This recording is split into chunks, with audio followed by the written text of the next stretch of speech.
stream. Last week we started our campaign with Tokyo Xanadu EX Plus, and this week we'll continue on with that because we had a good time playing this game last week. You may remember that this is a Persona clone with real-time combat, so action Persona as such. And yeah, it's pretty good. It's one of the more underrated and overlooked Persona likes out there, so it was good fun to play it last week, and we'll continue again this week. We'll give people a moment or two to jump on before we start the gameplay today. Hopefully we get some people on to have a chat as we play. Last week was a bit of an introductory episode, so there wasn't too much action happening. This week, we'll go into the dungeons, we'll fight enemies proper, and yeah, things are pretty good. Things get pretty good from this point.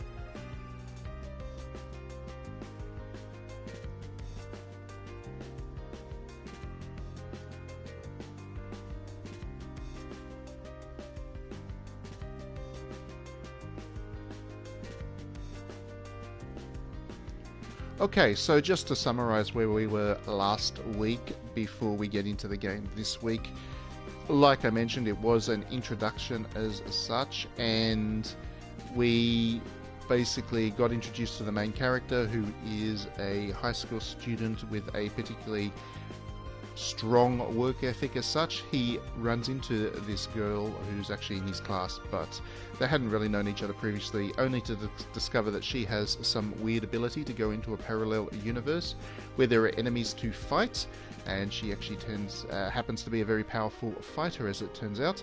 And then right at the end of the stream, we got pulled into a dungeon because another classmate had found herself trapped in there, and our fellow decided to jump in and try and save her. He met the other girl, and they basically decided to team up and go about this together. That's basically as far as we got. So it was really just an introduction to the various characters, setting and whatever. So if you missed the previous stream and haven't had a chance to watch it back yet, then you're actually not missing that much. That was really just a first off. So hopefully we'll get some pretty good progress today, and yeah. So I'll jump in and load. The visual part of the broadcast might stop while I do this. If so, don't worry, we'll be back very soon with the actual gameplay in action.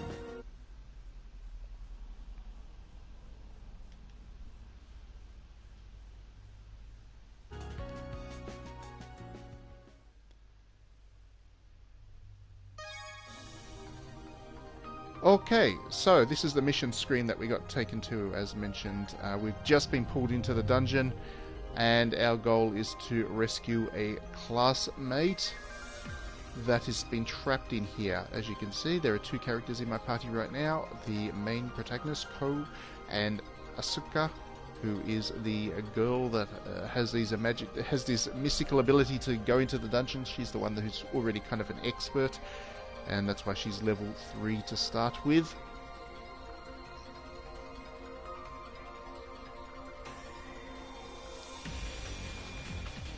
And at the moment there's not too much else to talk about in terms of the dungeons, because it is the first round. Eventually those E attributes that you see there in the preview screen, the F, SP and ST, those things all start to matter, but there's just not that much to worry about right now. So we go to fight, start dungeon exploration, and we are into things. So hopefully some people jump in and join this stream at some point. I know it's a Saturday morning, and therefore it's a little bit early, I guess, to be asking people to jump on. But yeah, it's a little hard to do a stream by yourself, so hopefully I get a chance to chat to some people as we play. So we can change parts. This is just an explanation of all the various skills and controls. It's nothing too unstandard for a JRPG. And these things are all pretty standard at this point. But I do prefer the girl, so let's change to her. And here we go. That is the first time I've had independence when I've fought beyond the introductory things, so we are now into the game in full. We've got a jump button, there's a skill button, which I don't use just yet, and an attack button.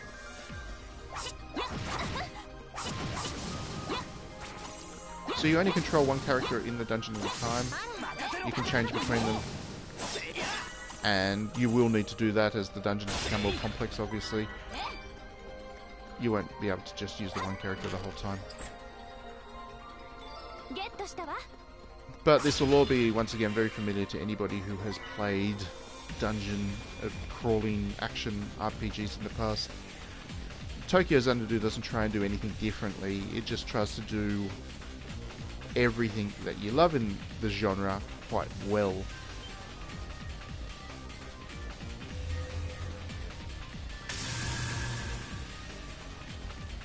New enemies, indeed. And now we get introduced to one of the core systems, and as I said, you do need to change between your characters as you play. One of the main reasons for that is that different enemies have different attributes and different characters have different attributes. So you need to, rock, paper, scissors the right attribute to the right enemy.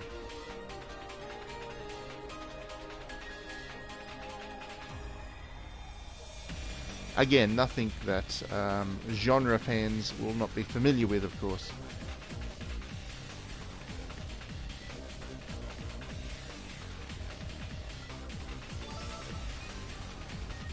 This is visual exploration for it.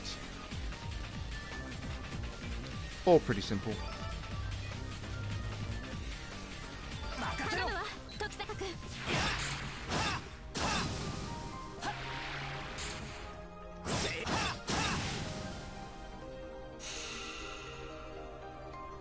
There we go.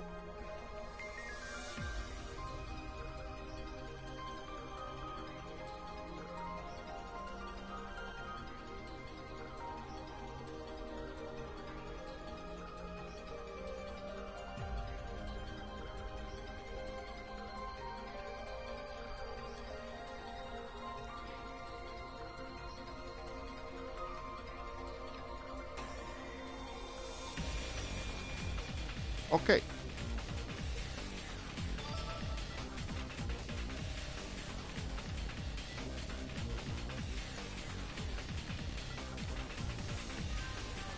As always, JRPGs like to look more complex than they are, I think, with the various rules and mechanics that they share, but really, none of that is.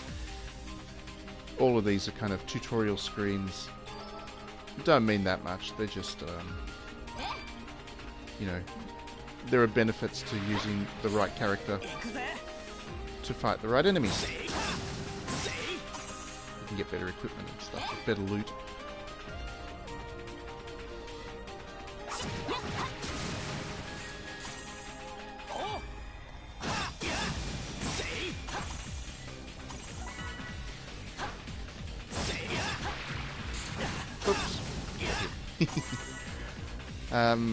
Yep, so making our way, that was the first room, I guess, where we fought a range of enemies, so we needed to switch between the characters.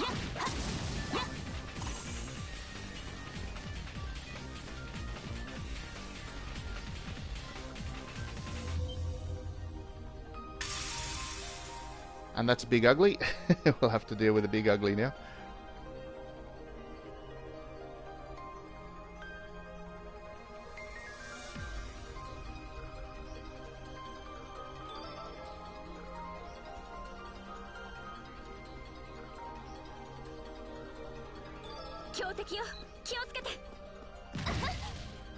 Whoops.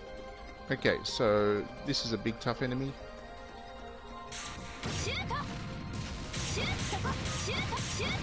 But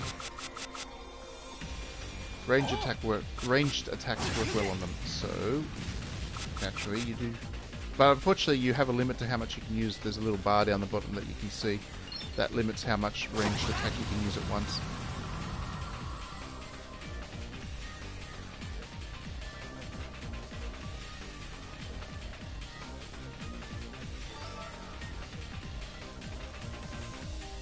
That being the skill points there that we're being introduced to.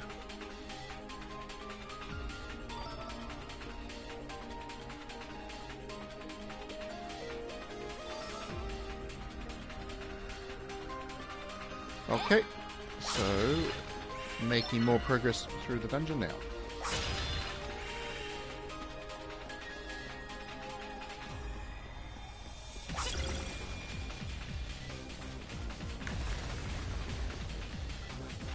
Need to head on down there. くそ、なんだってこんな仕掛けが。こっちは急いでるってのに。焦らないで、時坂君。迅速に、確実に先へ進みましょう。So we'll deal with these enemies first, I think.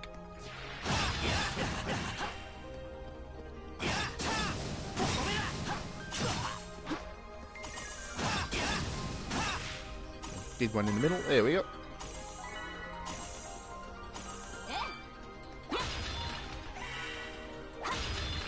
This game actually has some pretty interesting enemy designs, which I quite like.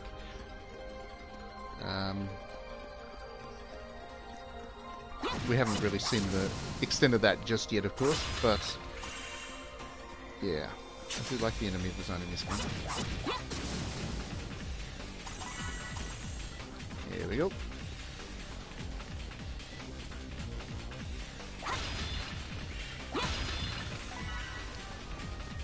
Oh, it's another orc.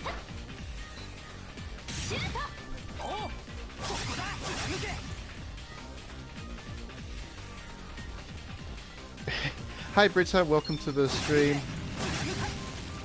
Yes, it is, it's just one of those games that it's easy to forget that you've played. Oh, somebody just pressed a different button.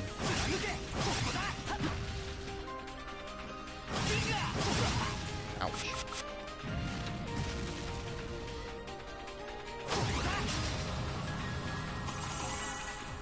I obviously don't know how well this performed for the developers at Nihon. I hope it did alright, but yeah, I'd be interested to know because I don't remember it making much of a splash when it first released even. I might have done so on the Vita with the original Vita release, I can't remember that, but certainly when the PS4 one came out, I always had the sense that it didn't get the attention that it deserved. Gotta do a healing thing here. There we go.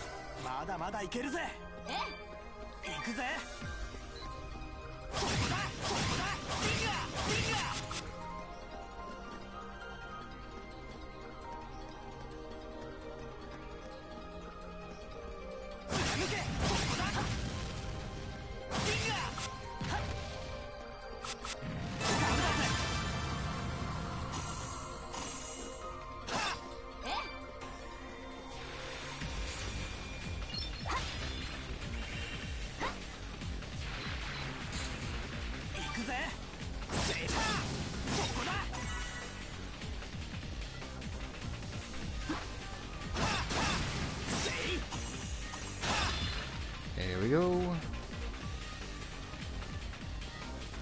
Now I might not be able to go that way just yet, but I'm pretty sure I'll be heading back here soon enough. That wall looks suspicious. So, continue on. So while we're... Oh, I went the wrong way. So, while we're playing through this, what are you playing this weekend at the moment, Brita?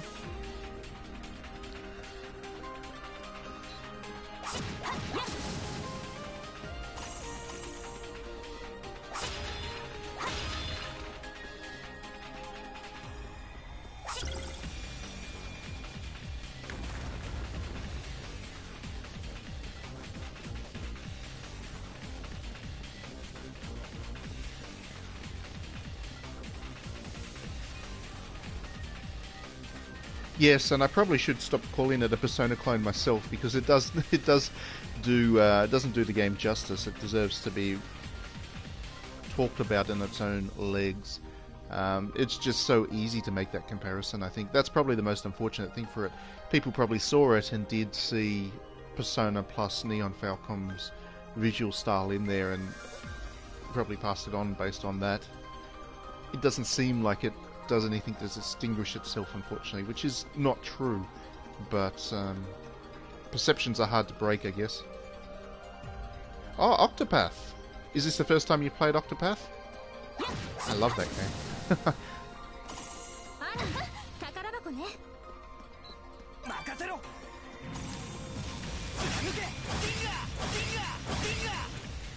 I assume you're looking forward to the Bravely Defaults 2 as well.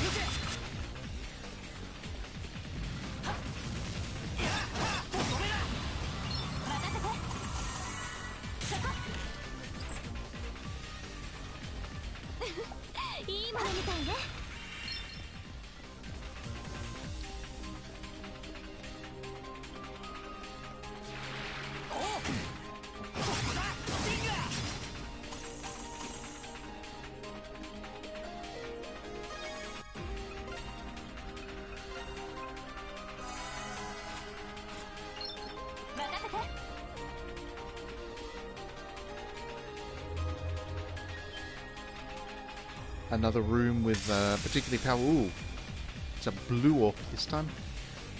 Even tougher one.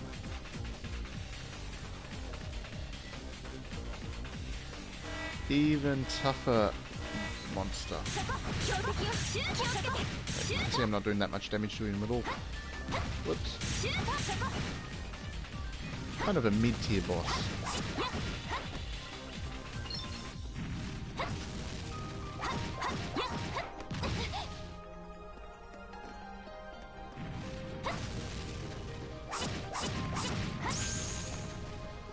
Ah, yes. So have you finished with Persona 5 Royal?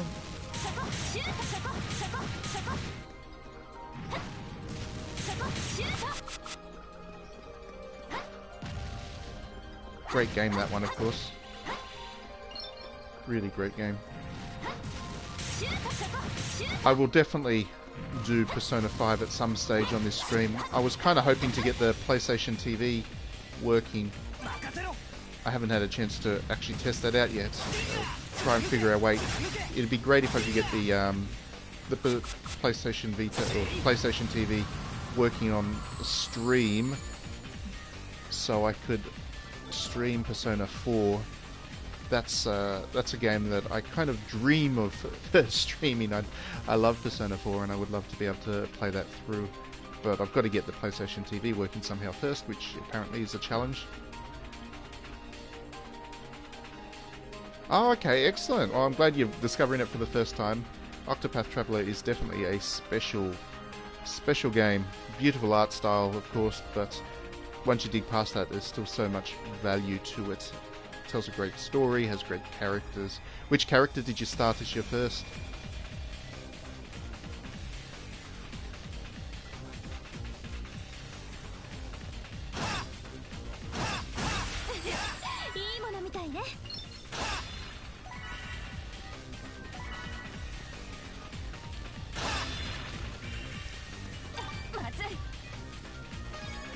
Better heal her, she got pretty injured in that last fight.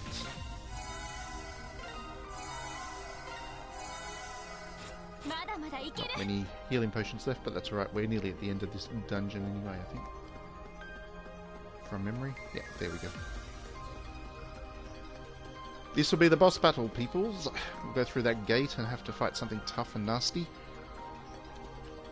In we go. Of course you don't have a choice. You kind of have to fight the enemy, the bosses, to progress the story. I never like boss battles in games myself, but I kind of have to go through them. A ranking, that's not bad.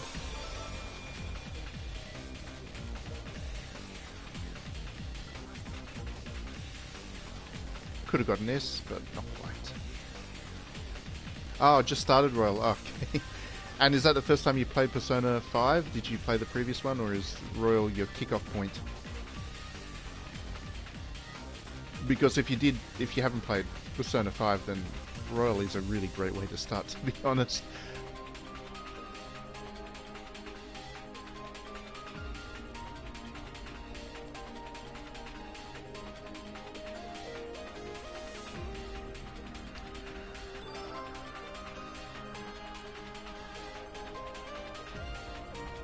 So this is a useful thing, of course.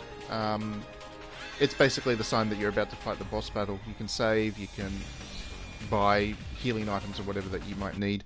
So I'll quickly save. You'll see the screen disappear, unfortunately. Just briefly. It's always better to save, just in case I need to come back and replay it. You don't want to have to watch me go through the whole dungeon again. Buy some healing items, of course. What have I got? I've got plenty of monies, so let's buy good ones. I'll buy 3 of those. I like to be stocked.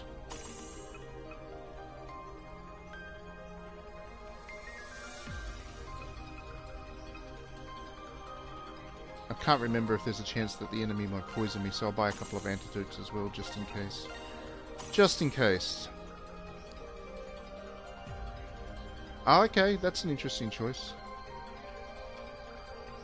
Cyrus, yes. I mean, you get to play with all the characters eventually anyway, but it's always interesting to see what character people choose as their first for an Octopath Traveler run-through. Maybe that's a game I should stream at some point. There's so many games I want to stream at some point on this thing. I need more time in the week to spend. I need to do a second, third JRPG stream just so I can cover all the games that are interesting I'd like to talk about. We'll get to Octopath Traveler at some point, maybe after you finish that way we can talk about it as we play.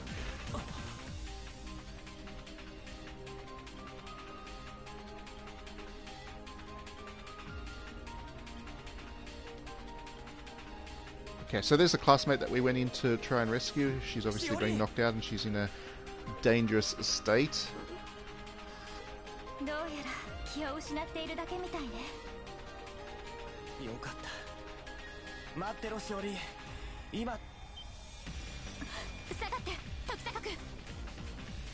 Okay, fair enough. Yes, I think a lot of people are in the same boat. When it's a 100-hour JRPG, you do need a lot of time to... You need to dedicate a lot of time to get through it. Now it's 130 hours with all the extra stuff. But I will say that Persona 4 Royal is Persona 5 Royal is definitely the better game, and the new stuff is actually integrated into it really well. And the new character is great. I really love the the gymnastics girl. She's a great character, and yeah, you're in for a good time. See, I said this game had pretty good monster designs. That's a pretty neat looking boss. I can't remember how to beat him. But I'm about to show just how bad I am at action RPG game elements. I'm much more a turn-based player usually. I'm going to lose... No, I'm not going to lose, hopefully, but I'm going to get injured pretty much.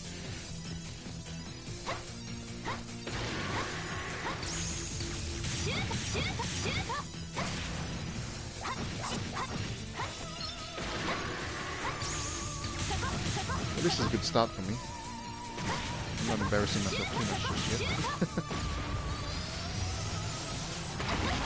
yet. Oops. There we go.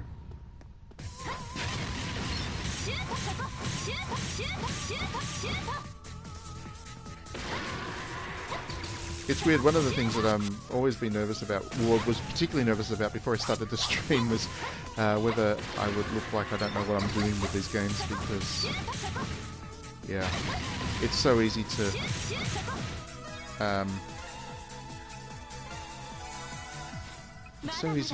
make mistakes.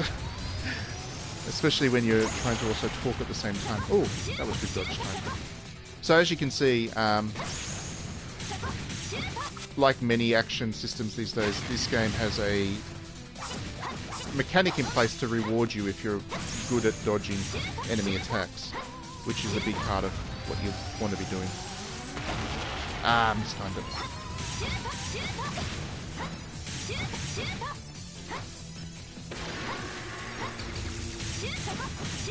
And you don't technically, with a lot of the enemies, actually don't have to. You can kind of just move out of the way, but if you can time it, then you also those benefits become more pronounced later on as well.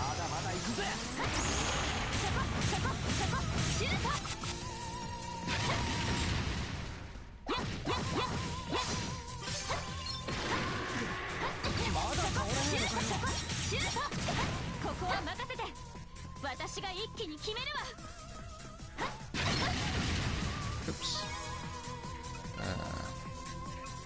Probably don't need to do this now. So close to the enemy being defeated, but... see? That was a waste of a healing item. Anyway.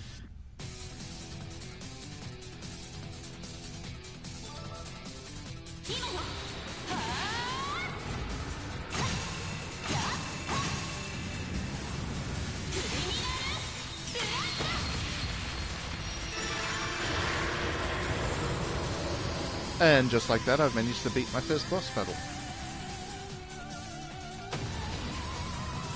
Feeling pretty good about that. I do remember actually finding parts of this game quite difficult. The combat system is nice and streamlined and nothing, unusual for action RPG, but especially the boss battles, they can have a surprisingly high level of challenge. I guess that's quite common for Neon Falcom. I mean, if you play the East games, you would know that they do like to put some challenge into their combat systems, but yeah, this one has its moments, that's for sure. 完全に消滅したわ。これで。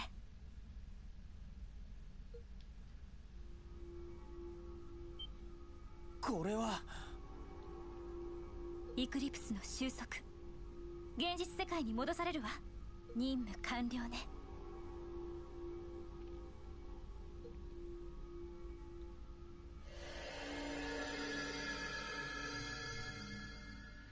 And so, in about half an hour, we've managed to rescue the classmate and escape the dungeon, which is good.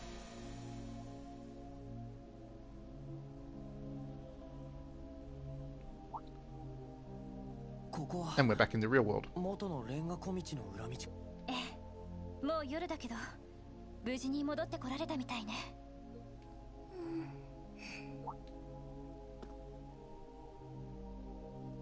しおり。こ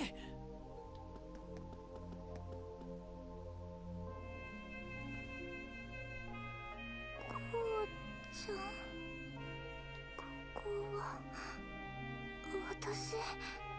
しおり、大丈夫かよおい。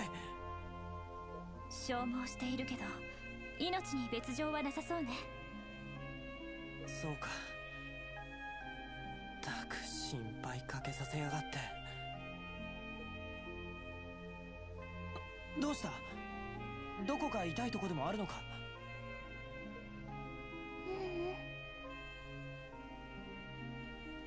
やっぱりこうちゃんが助けてくれたんだって。こうちゃんなら絶対生きてくれるって。なんだそりゃ。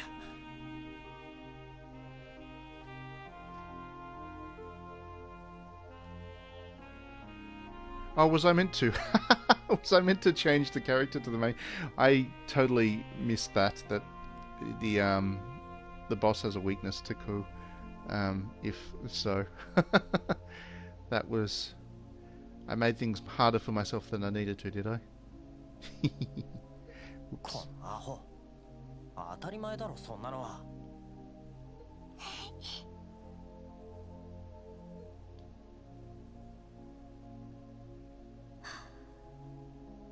ひとまず一件落着ね。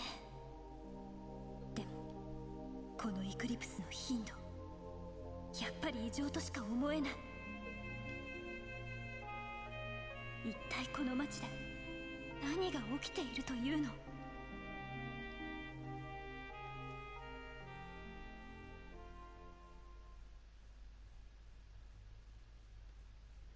And that's the end of the first chapter. So we'll just save again. Apologies, the screen will cut out again, sorry about that. But once again, better to save than be sorry. Now, there are side stories that you can do here. Well, actually, I do need to start the side story, sorry. That'll just push the narrative along.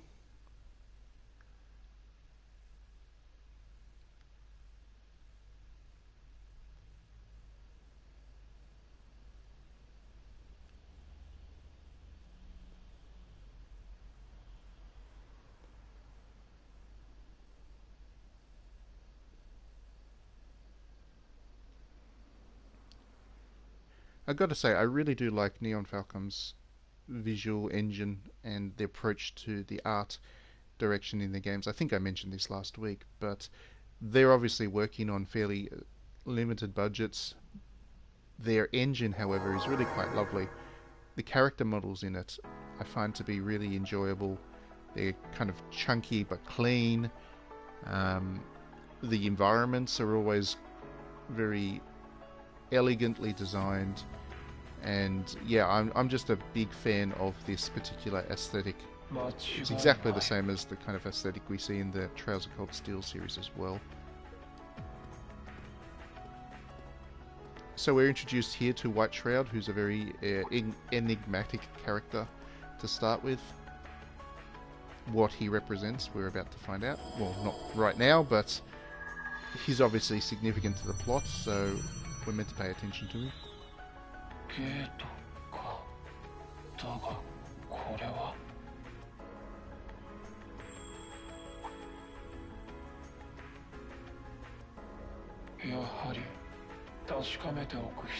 Oh, okay. Yeah, because I remember like the boss's weakness wasn't to either of the characters, so yeah, I just kind of stuck with the character I already had selected. I do know that later bosses you're encouraged to change characters around and make use of every skill and ability you have access to.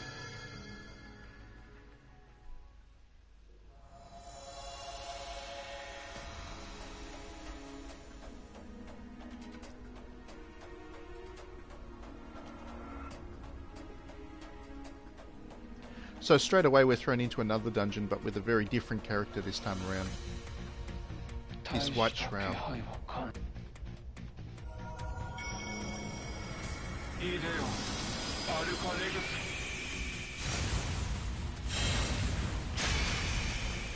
Very impressive character, this guy. Very intimidating. You just can get a sense of just how powerful he must be from his costuming and his weapons.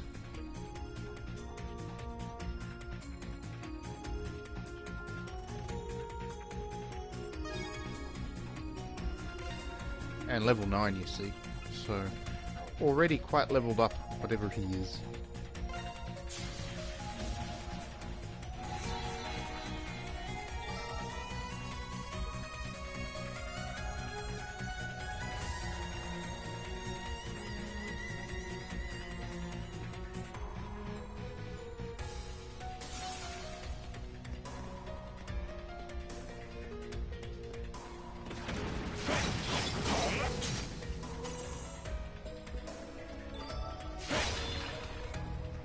Unfortunately, his attack is actually a little bit slower. Generally speaking, in RPGs or any kind of game, whether it's Dark Souls or Monster Hunter or basically anything that I play where I have an option of different types of weapons, I prefer the lightest and the fastest characters I can find. Fighting games too. It's kind of any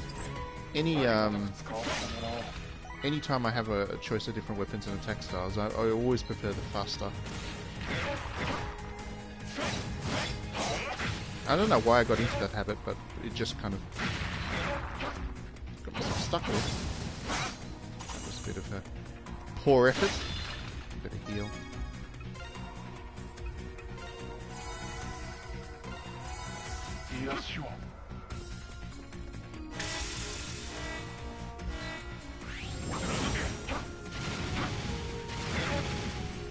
Even his ranged attack, as you can see, it's kind of slow.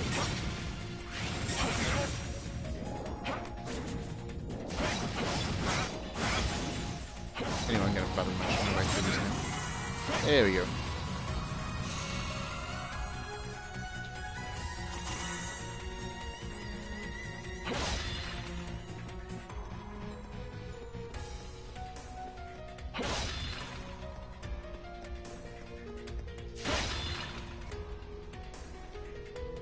Some more enemies down there. Yeah, I should be right. Let's deal with them.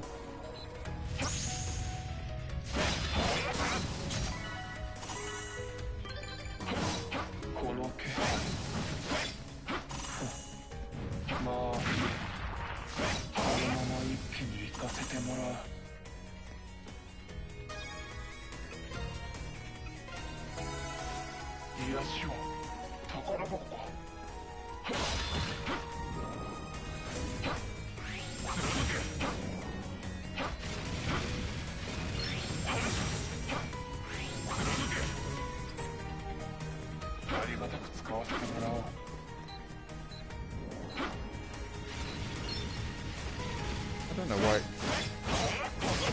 just decided to lose my lock on there, but anyway.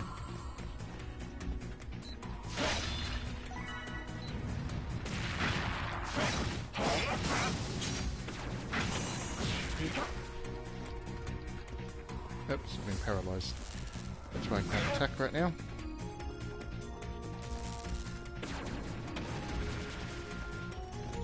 Just give it a second to wear off. There we go.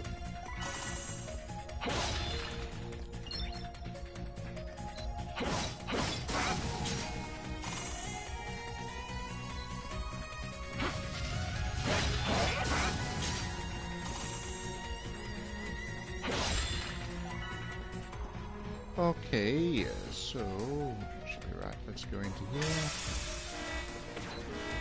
More enemies to deal with.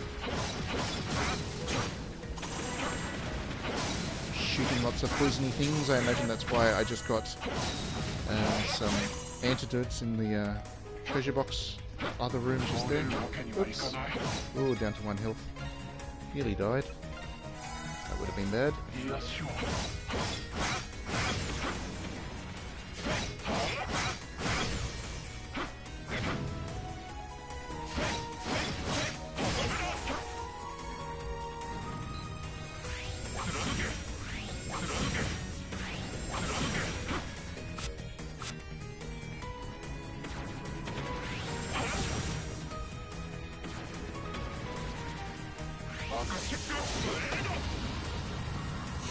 There we go. That gave me a special cube, which is good.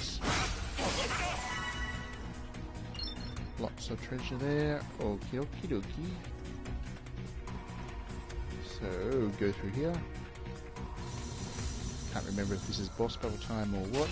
Another A ranking. Not so bad, thank you for the compliment. Yep, another boss battle. Okay, so I better quickly do a save thing. Sorry, I keep disrupting the screen footage as we play this. I also have a habit of saving like crazy when I play games. I just can't stand losing progress. I better buy what I can, hey? Probably need it.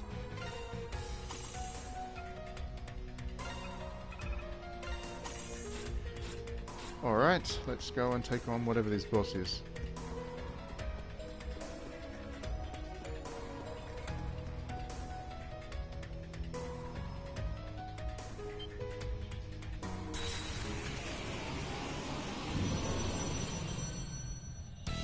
There we go, bird thing.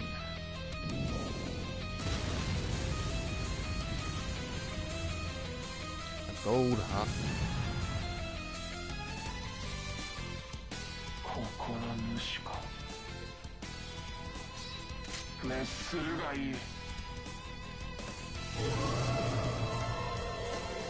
Alright, let's see how we go.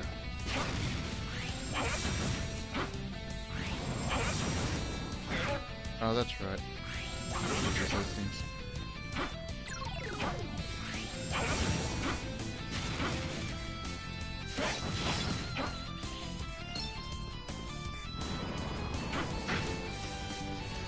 Timing the dodge from those whirlwinds is a pain. Oops.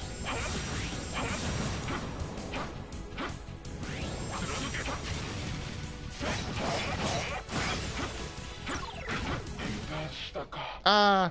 See? Game over. Damn it. Let's try that again, shall we? It's terrible.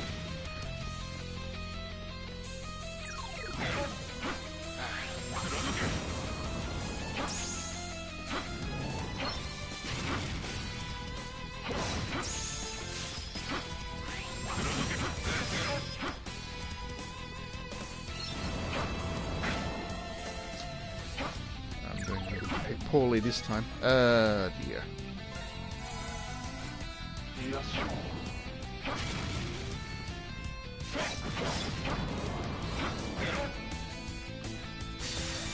Oops, what have I done?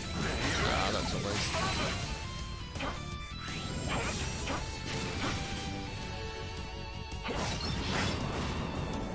I'm glad I'm not the only one.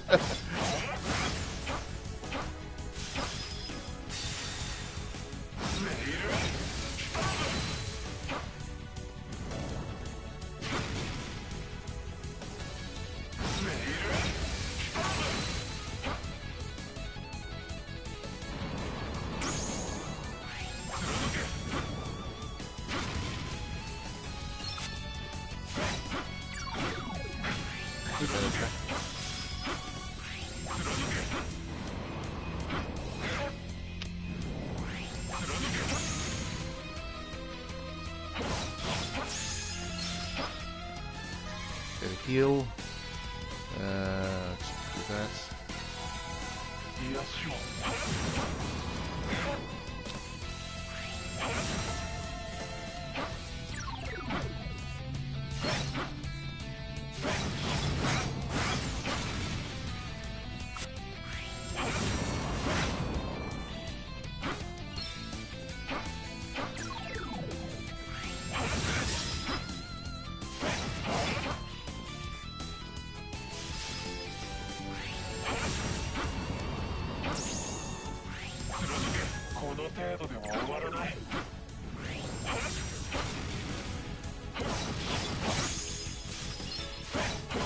Yeah, it's a pretty tough boss to just throw at people. Like, it's the second boss that people have faced in this game.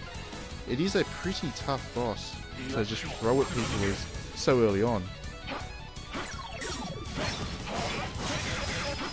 Especially since a lot of the attacks to dodge them, the timing of those to dodge them is actually quite difficult. So yeah, it's actually asking players to have a pretty significant mastery of the game quite early on. But second go, relatively proud about that. I got there. So yeah, so weak. Thanks a lot.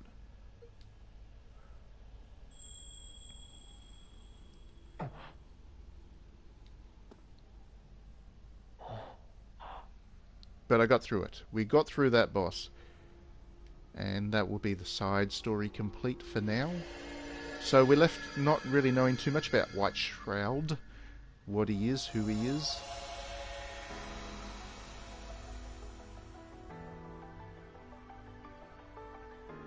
But he is fighting the monsters, so he must be a good guy, right? That's the point.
And with that, the end of the side story, we should be back with the main cast of characters right now. I better do the saver thing.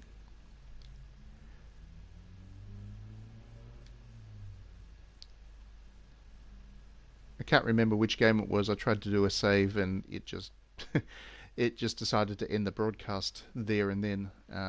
So I'm glad this game doesn't do it. So we return to the main story.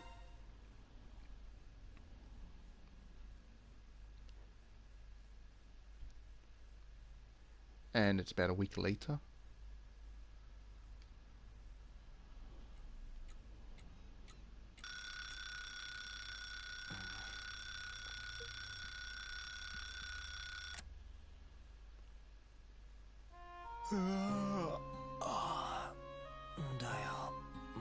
なんでこんな時間に目覚ましが。そうか、今朝は神社の手伝いに行くんだったっけな。昨日問わねえから頼まれて。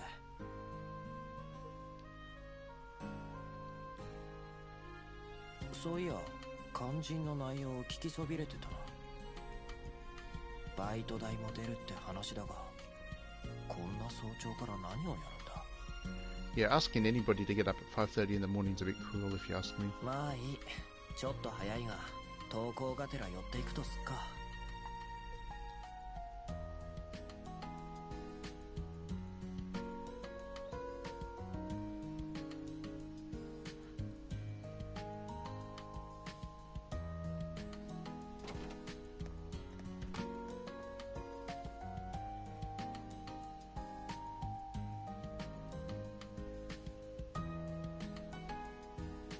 さすがにしおりはまだ寝てるか。ま、昨日のうちに連絡しといたからいいだろう。朝飯忘れてたな。一人暮らしってのは気楽だが面倒も多いぜ。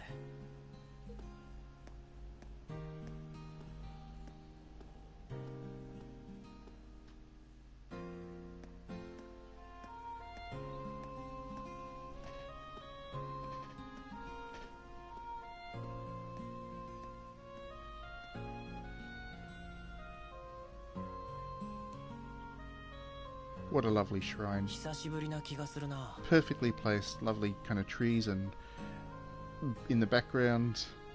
そういや、2年になってからは全然来てなかった。 Going to shrines is actually one of my favorite things to do in Japan every time I go. I mean, temples are lovely as well, but there's something about the aesthetics of shrines and always where they're placed, because they're always, you know, strategically placed for a particular spiritual purpose, and they're just lovely. I love the statues of the Inu that they always have leading up to the shrine, and yeah, get very nostalgic every time I get to visit a shrine in a game. I miss Japan. Stupid COVID stopping me from going this year.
久しぶりじゃの我が孫よ。まったく用事がなければちーとも顔を見せぬとは。じっちゃん久しぶり。いや、一人暮らしを始めていろいろ不慣れなことも多くてさ。おお、おかしいの。風の噂では今まで以上に勤労に励んでおるようじゃが。ただの噂だろう。ただの。それより悪いな、そら。稽古に水を差しちまって。そんなことないです。それよりも今日はよろしくお願いしますね。よろしくって何の話だ？おれ、受け取れ。これって道着か？俺は十和姉に頼まれて神社の手伝いに。じゃからとっとと着替えてくるがよかろう。しばらく挨拶にも来ぬ上、高速違反の深夜アルバイト。さぞしごきがいがありそうじゃしの。まさか。ごめんね、こうくん。こうくんのアルバイトの話がおじいちゃんにバレちゃって、どうしても呼び出せって断りきれなかったの。騙しやがったな。代わりと言ってはなんだけど、バイト代として朝ごはんを作っておいたから。どうせこうくん今朝はろくに食べないで来たんでしょ。もうしおりちゃんがいないとすぐ適当に済ませるんだから。そらちゃん、おじいちゃんも終わったらみんなで食べてね。私朝の職員会議があるから一足先に失礼するね。はい、お気をつけて。気をつけていくのじゃぞ。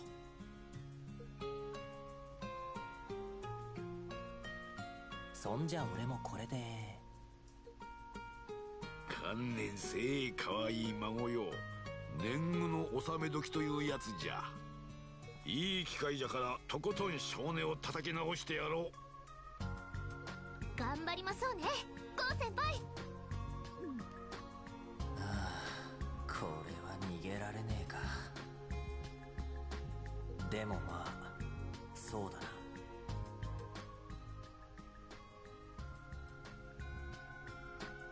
ここらで少しは勘を取り戻しておくか。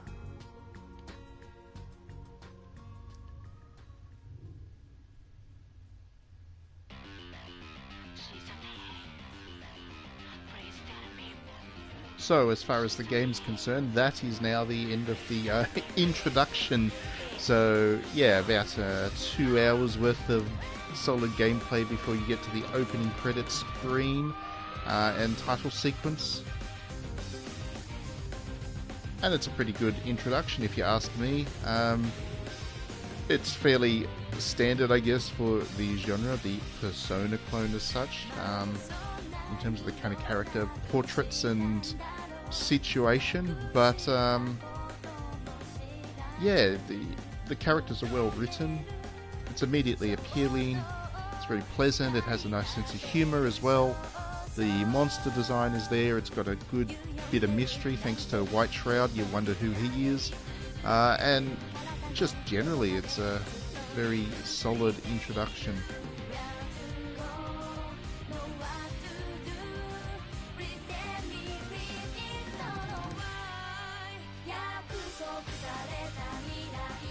It's got a good track too. I like the music of this title.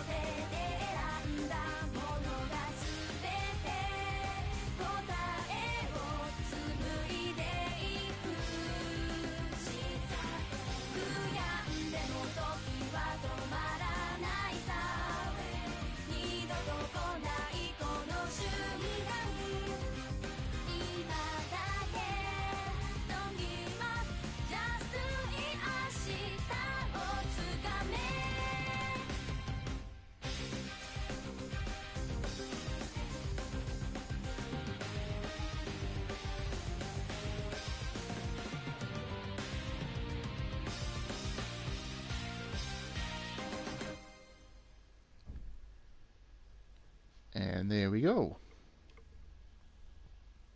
So now we move into chapter 2.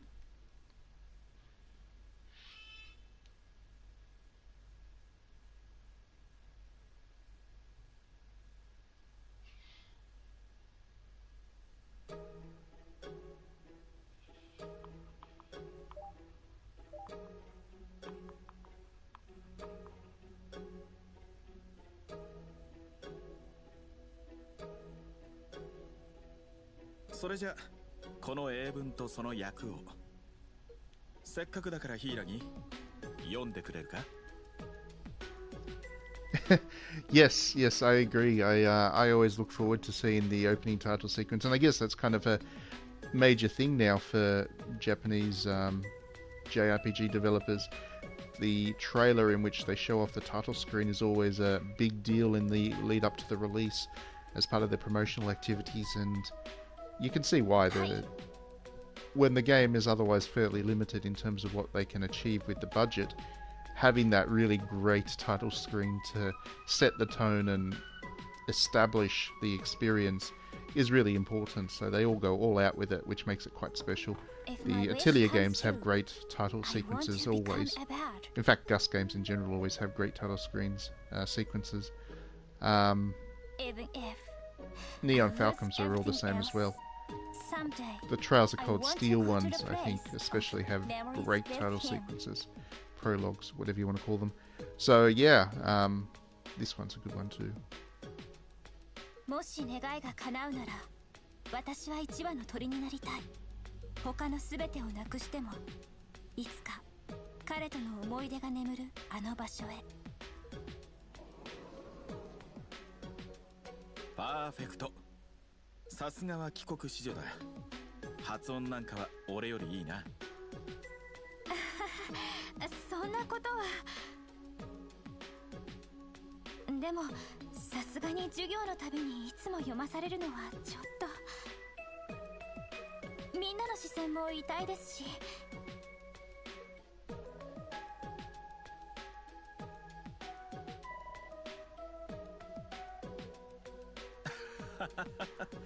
そうだな。だったらこんなのはどうだ？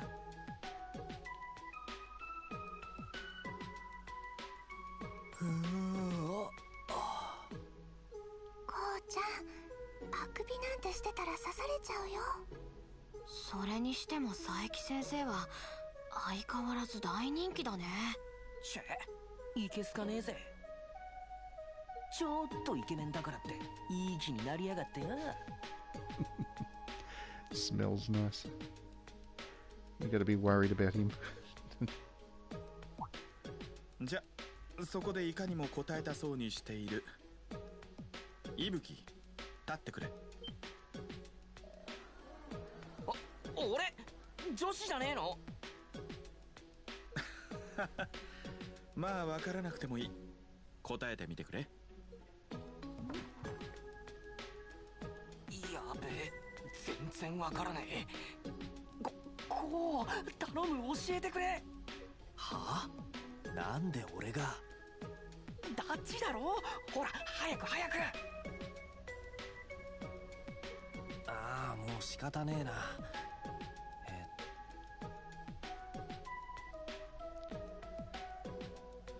What work also follows an unforgettable journey through Homeric Greece. Catch-22, the Odyssey, or the Call of Cthulhu? That's a pretty simple question, but let's well, do we want to help him with the right answer or not? That's the question. No, let's get it right. We'll get the extra points. よし、わかった。忘れられない旅になる。正解。エクセレントだ、伊吹。お、マジ？ありがとよ、こう。まあこのくらい楽勝っつうか余裕っつうか。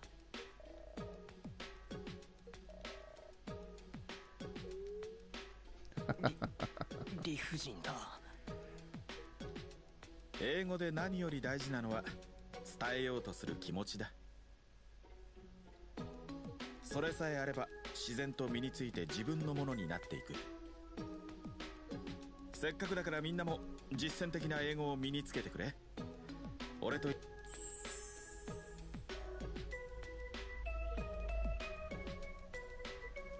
一生ついていくっす。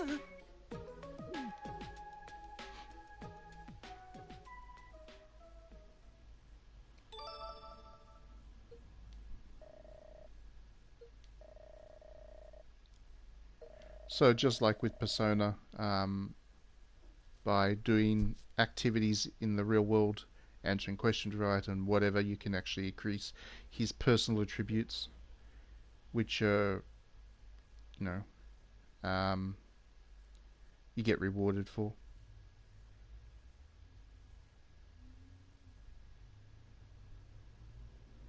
That's a good question. I can't remember if, I mean, because Persona obviously has all of those lengthy story arcs where,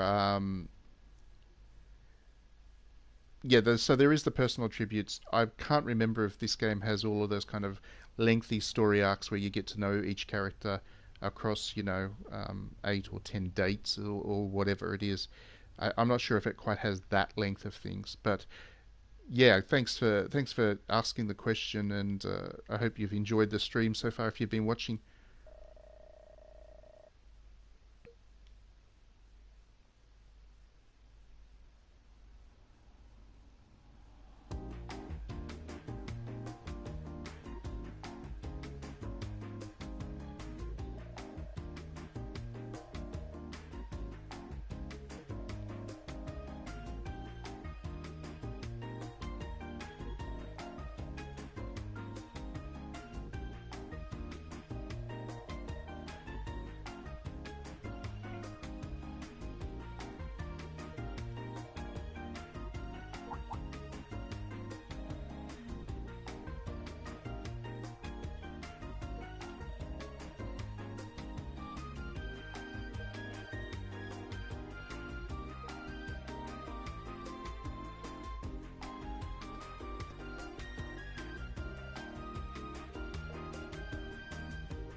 よし、これで一件落着ってわけだ。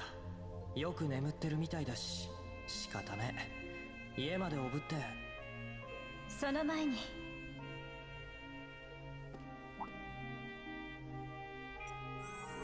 おい、何を。イレイス。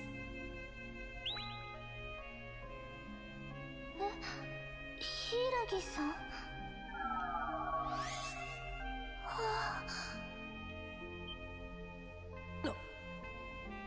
おい、しおりに何をしやがった。安心して、異界に関する記憶を封じただけ。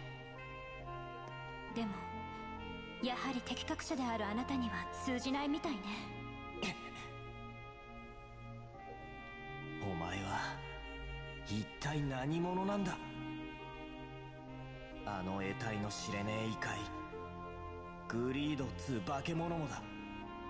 言っとくが、今さらごまかしが通用すると思うなよ。いいわ。ある程度説明しておいた方が秘密も守れるでしょうし。え？異界。それはこの世界が何十年も前から歴史の裏側で関わり続けてきたものよ。あなたも目にしたゲートという得意点、それを起点にグリードがいる迷宮がこの世界に重なり、さまざまな形で侵食する。それがイクリプスと呼ばれる現象よ。イクリプス？それはさまざまなきっかけによって引き起こされる。今回の場合、倉敷さんの不安や恐怖が増幅されたことがきっかけ。そんなことが何十年も前から起きてるってのか。当然公にはされていない。普通の人に異界は認識できないから。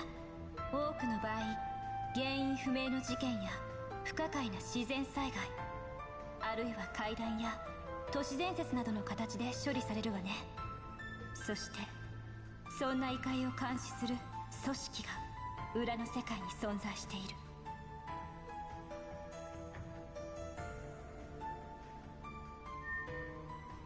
結社ネメシス。暗き翼と真実を捉える目を掲げる者たち。私が所属している組織よ。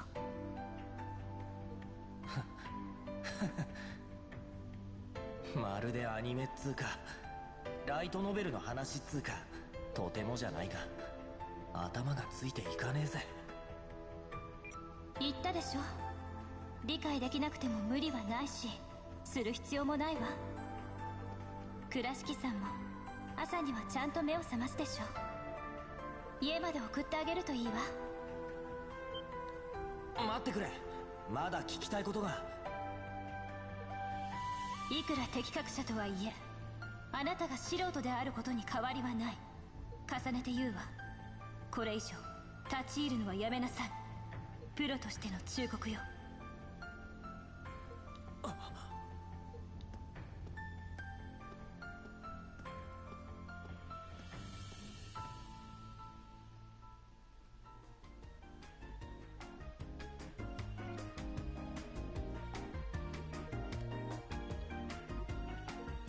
So that explains, I guess, all that's been going on with regards to these different worlds. As you can see, it's fairly standard stuff, I guess. There's these alternative universes and a group of people that specialize in monitoring and dealing with them so that other people are safe. Most people in the real world have no idea what's going on, and the group that monitors the alternative world has the ability to make you forget if you're a normal person. So it becomes like an urban legend as such.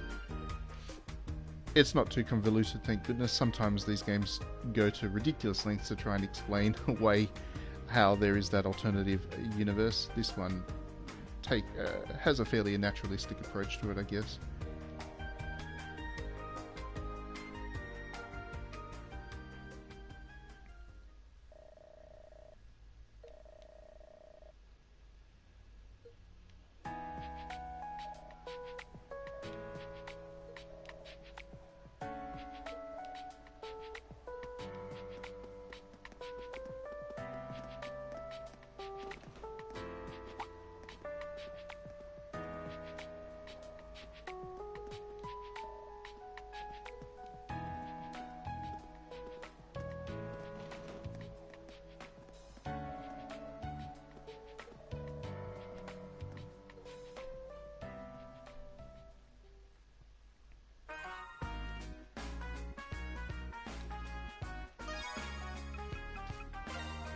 Okay, so that's about an hour of the plays. We've gone through 2 dungeons. We've made some progress. We're into the second chapter. We might wrap it here since the next interesting thing to happen is a bit away, and then obviously that goes on for quite a while. So we'll pause the play here. Thanks as always for joining in on the stream. Hope you enjoyed it. Do catch up with it if you watch it on playback if you'd like. Before we get into it again next week, we'll probably continue this because I'm having fun with it. Otherwise, the next stream for us will be tomorrow morning, hopefully. Last week, unfortunately, I was ill, but I think I'm over that. So we'll be probably playing some Civilization, because about a week ago now they released some new DLC, and I'd like to show that off. Some new cultures, some new civilizations to play in that game. Otherwise, have a great weekend and enjoy the gaming, and we'll see you next time.